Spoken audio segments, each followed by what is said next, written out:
Olá, no episódio anterior do programa Urbanidade, você viu? Nós vimos como a energia solar já é uma realidade nas grandes metrópoles. Em um bate-papo com o historiador Américo Souza, conhecemos a história de redenção. Também acompanhamos um trabalho de catalogação de documentos históricos daquela cidade.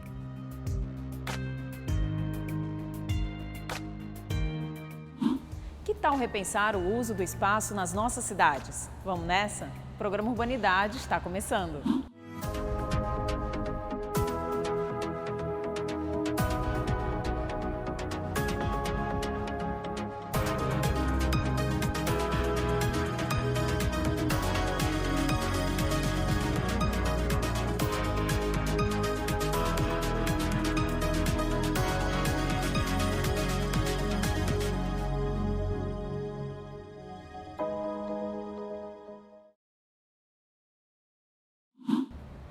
A Cidade 2000 é um conjunto habitacional construído na zona leste de Fortaleza na década de 1970.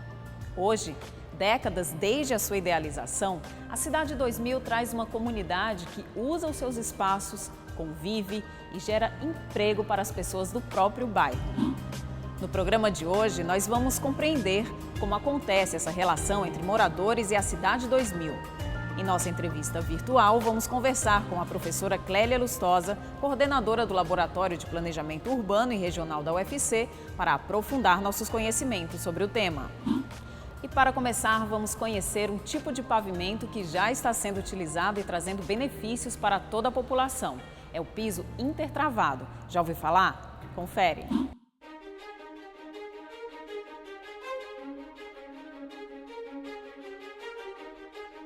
O piso intertravado, além de diminuir os riscos de acidentes, também ajuda na questão do conforto térmico e é muito utilizado pelos arquitetos na questão estética.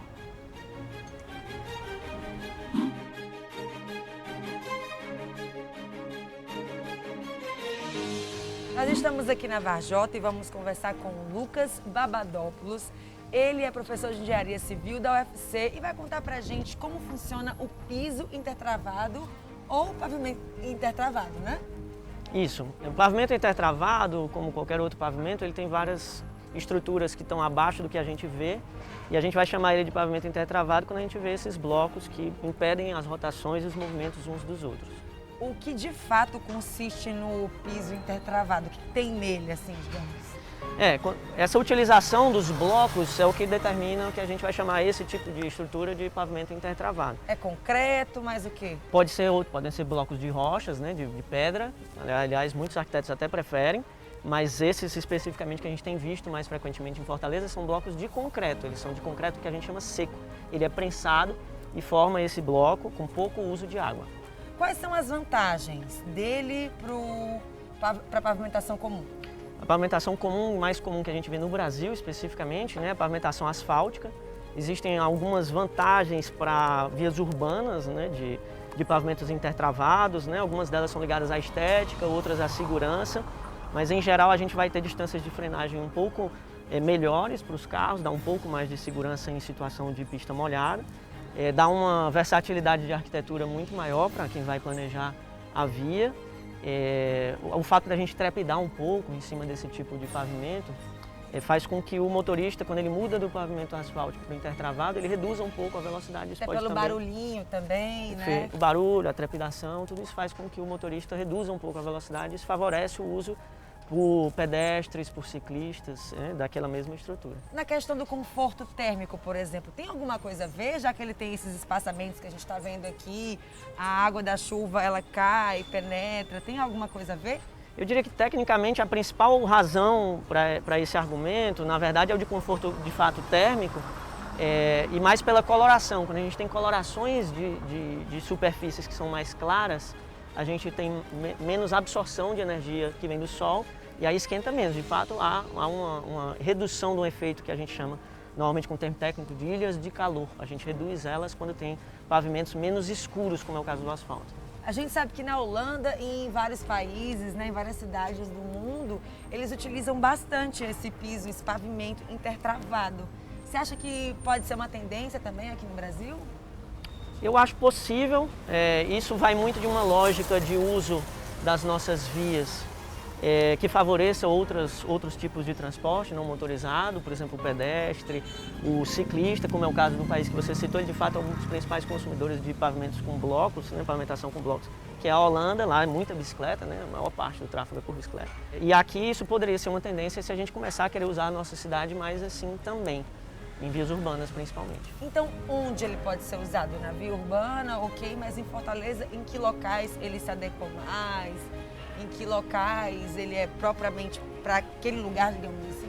Eu vou responder como eu respondo para os meus alunos de materiais. Não existe um material certo que vai ser sempre o certo para todo tipo de situação. Como você diz, existem casos em que um material vai se sobressair economicamente ou arquitetonicamente em relação aos outros.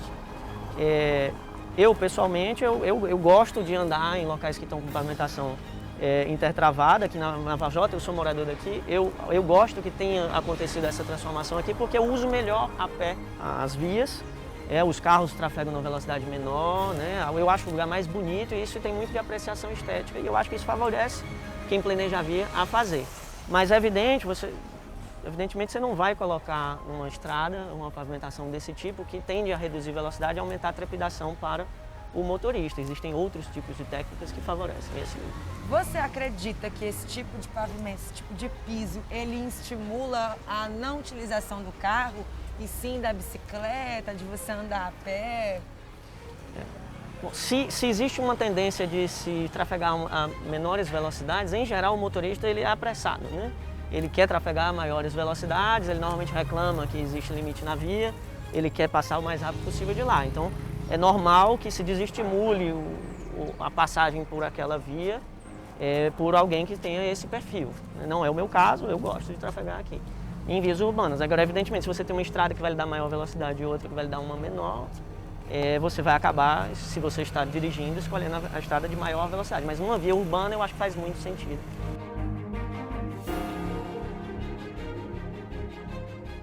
A gente vê que está sendo usado muito em bairros que tem comércio, em bairros que tem casas também, residenciais.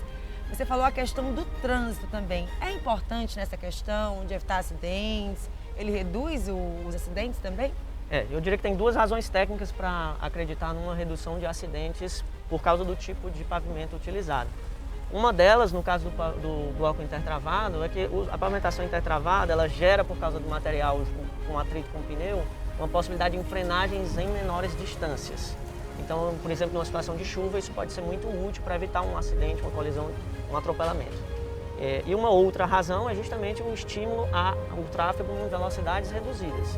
E isso também pode favorecer uma redução de acidentes e da gravidade desses acidentes, principalmente.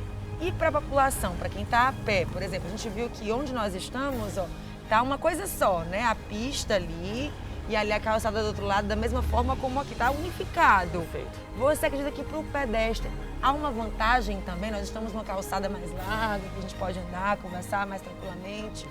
Pessoalmente, de novo, eu gosto, acredito que muitos arquitetos têm um apreço por esse tipo de possibilidade. Aqui, evidentemente, tem uma segregação do tráfego de pedestres e ciclistas do tráfego de carros, é necessário, mas que dá para fazer apesar do pavimento ser contínuo. Na Europa é muito comum ter calçadas que são do mesmo material que o pavimento da via urbana, inclusive quando é de asfalto, não somente quando é de outros materiais. Na França, muito comumente, você tem calçadas de asfalto e pistas de asfalto. Mas existe sempre uma segregação, alguma sinalização que facilita evitar-se acidentes.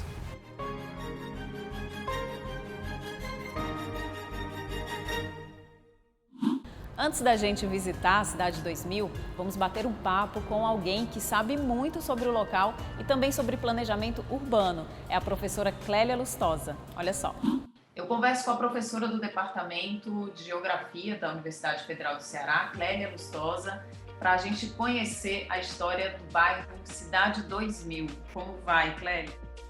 Tudo bem, aqui estamos no nosso isolamento, respeitando a quarentena, né? Observando todas as normas. Sim. Vamos lá falar da Cidade 2000. Foi um bairro, é um dos poucos bairros de Fortaleza que teve um planejamento, vamos dizer assim, né? Conta pra gente como foi que começou a história desse bairro. Teve um planejamento, quer dizer, teve outros bairros que foram planejados, né? Somente aqui na zona leste de Fortaleza.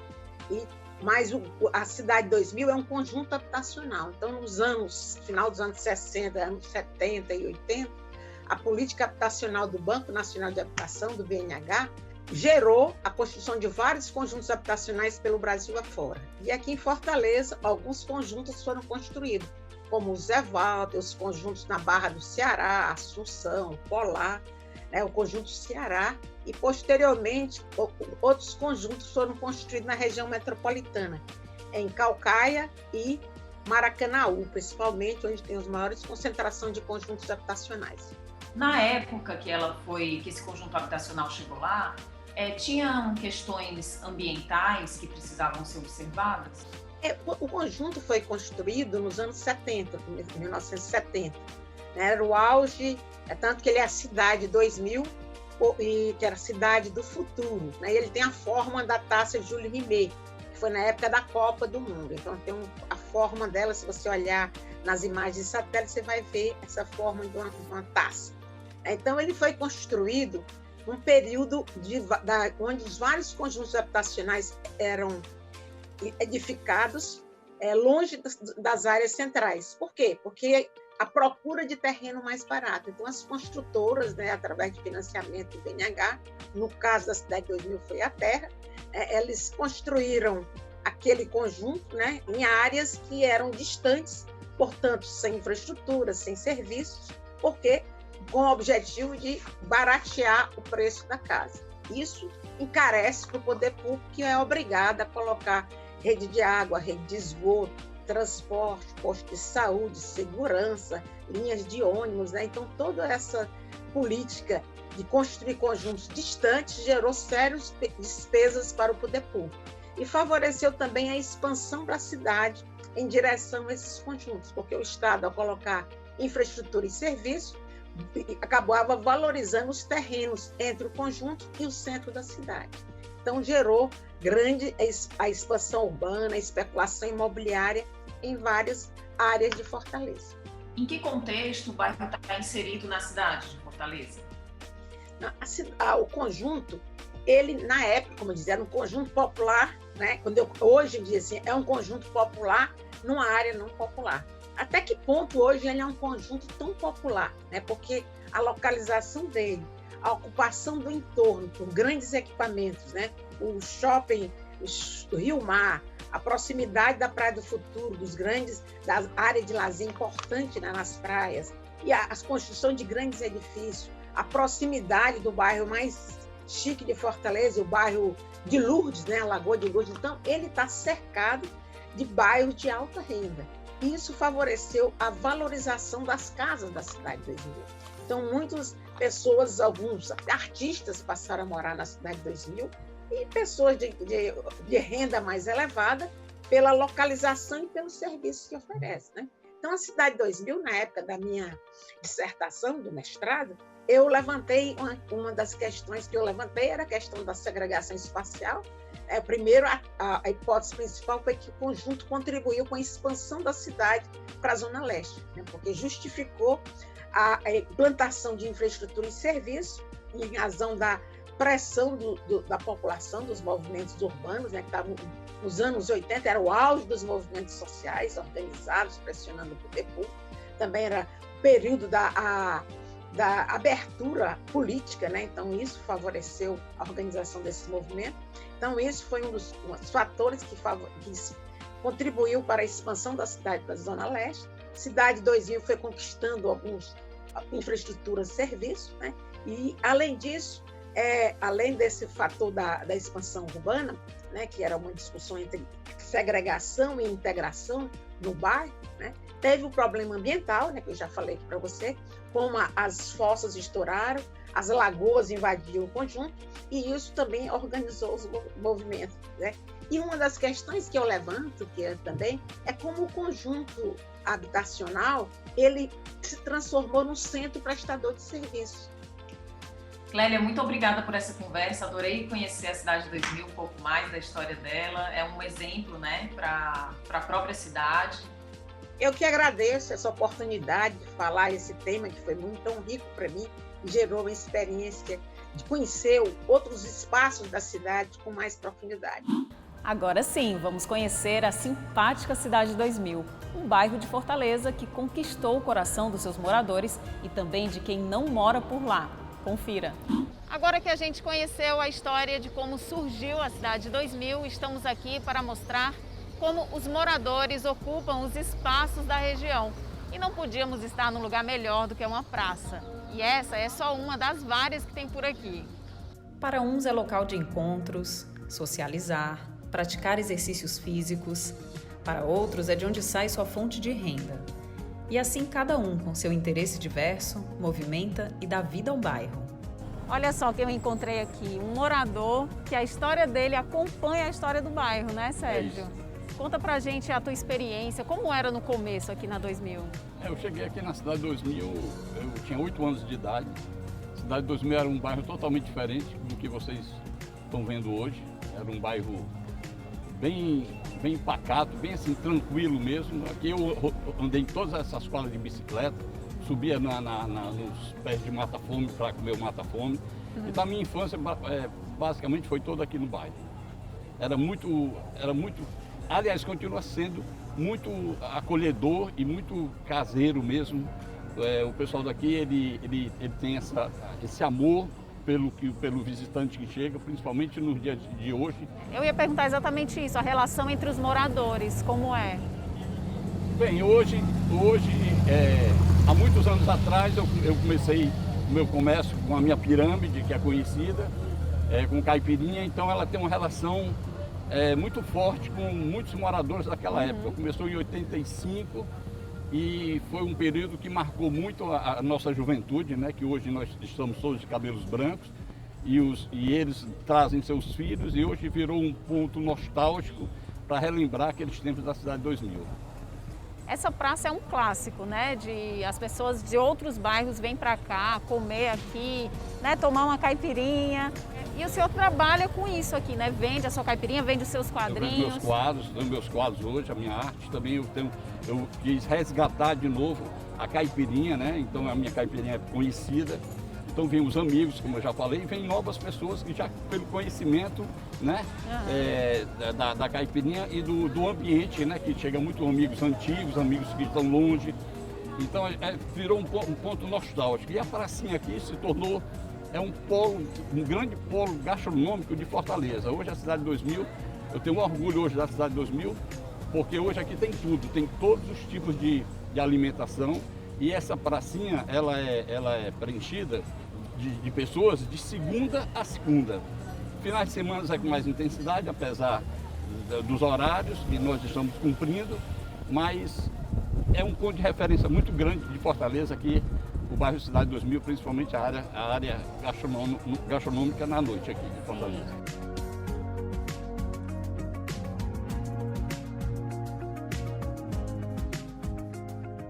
E por que o senhor decidiu vender a sua caipirinha, os seus quadrinhos aqui? Para justamente rever de novo os meus amigos, né? E uma forma também de renda, né? Uma forma de agregar também, né? Mas para mim é uma diversão, eu me sinto muito feliz. Eu me sinto super feliz de ser morador da Cidade 2000.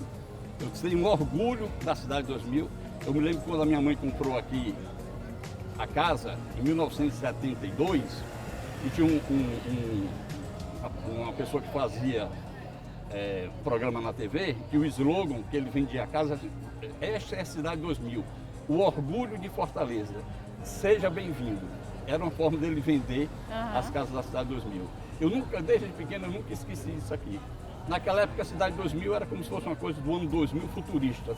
E hoje, realmente, nós estamos no presente, e a cidade realmente evoluiu mais do que eu pensava que realmente poderia imaginar.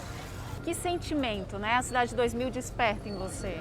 A Cidade 2000, para mim, é minha casa. A Cidade 2000 foi onde eu me criei, foi onde eu tive e tenho os meus melhores amigos. É onde a minha família mora, minha mãe mora aqui, é onde eu moro também, e é onde eu ainda preservo o meu comércio, a minha história da pirâmide, certo? E a Cidade 2000 para mim hoje é tudo. É um bairro que eu amo, a Cidade 2000, de coração.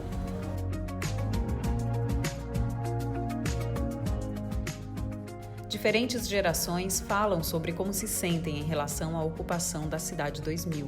Eu frequento todas as pracinhas aqui da 2000, mas aqui, como por ser a principal e tem várias opções de comida, eu venho sempre, inclusive com as minhas amigas, e eu adoro. E desde que botaram o posto policial ficou muito melhor para a gente poder vir com as crianças, eu venho bastante com a minha sobrinha. E eu adoro também pela variação de comidas que a gente tem aqui.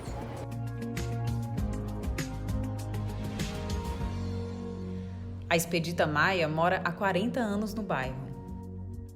É organizado, basicamente são as famílias que moram na Cidade 2000 e nos prédios aqui que foram construídos vários prédios residenciais e facilita para que você não precise estacionar, venha a pé e sem contar com a ajuda de custo que dá esses moradores. Essas pessoas que negociam aqui nessa praça, eles são moradores da Cidade 2000, com autorização da prefeitura, com todo o critério que deve ser usado, né? Então, todos esses negociantes que tem aqui, todos são moradores daqui.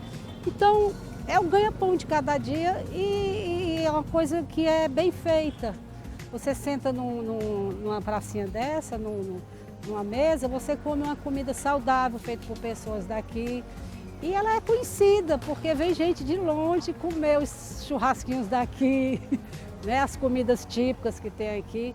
Eu acho muito bom. Eu venho passear com meus cachorros quase toda noite, porque eu me sinto bem segura aqui. Eu gosto. Eu moro aqui há quase 40 anos e vi isso aqui crescer e de uma maneira organizada, né? Isso aqui é bom. A massoterapeuta Cristiane Saboia mora há 5 anos. Ela conta o que sente de diferente em relação a outros bairros onde morou. Agora que a gente conheceu a história de como surgiu a Cidade 2000, a gente veio para cá para saber como os moradores ocupam os espaços aqui do bairro.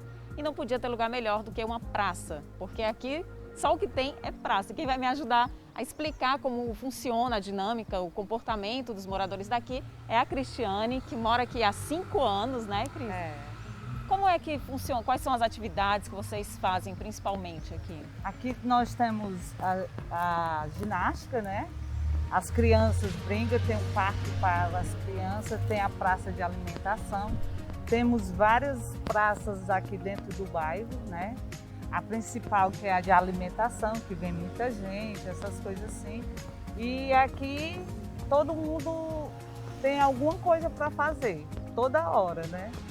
De dia, toda hora a gente tem alguma coisa aqui para fazer. E vocês têm um grupo, né, no WhatsApp do bairro que se organizam? Como é que funciona? Eles indicam as pessoas que trabalham, né? Aqui tem várias pessoas que trabalham de várias coisas, aí eles botam no grupo, né? Onde vende lancha, manicure, todo entendeu? Mundo se ajuda, todo mundo né? Esse período de pandemia devem ter se ajudado muito, né? Muito. Você sente que o senso de comunidade daqui do bairro, ele é diferente de outros lugares que você já passou? Eu acredito. Por quê? Porque eu acho que aqui, na verdade, não existe só um líder, entendeu? Existe vários. Porque aqui, todo mundo, por exemplo, cresce, né? Por exemplo, na minha rua tem várias coisas. Você indica, vai indicando, e aí você se reúne, né? Para dar mais projeto que tem no bairro, né? Uhum. Então, eu acho que não existe só um líder, eu acho que tem vários, né?